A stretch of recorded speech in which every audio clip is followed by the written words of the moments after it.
Marva Scott was Ethel Johnson's younger sister who got into the business after Babs and Ethel did.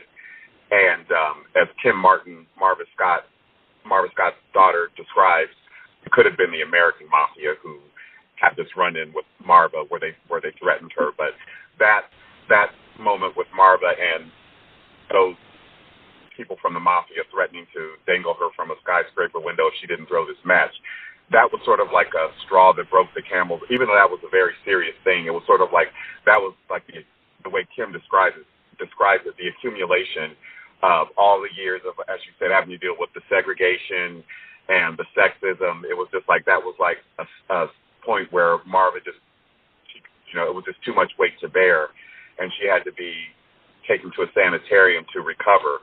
So days, I don't even know if sanitariums still exist. Those are places where people with mental health issues would sometimes be forced to go against their will and sometimes voluntarily admit themselves.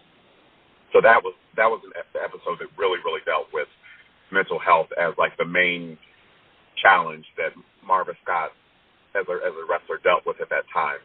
But Ramona even said that she was very naive getting into the business and didn't really realize how much racism and all the segregation that they would have to deal with.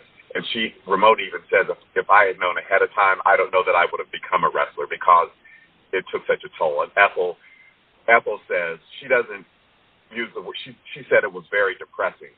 Now, I don't know if she was using it in the way we use the term depression today to mean clinical depression, where you go and take medication or you go and talk to a therapist to help you overcome depression. I think she was meaning it more in the sense of it got her down sometimes of, here I am, an athlete just wanting to do my job basically, and then Ethel said sometimes they would have to forfeit matches because they would get threatened by the Ku Klux Klan. The Klan would say, if you let those black girls come inside the building, we're going to hang them.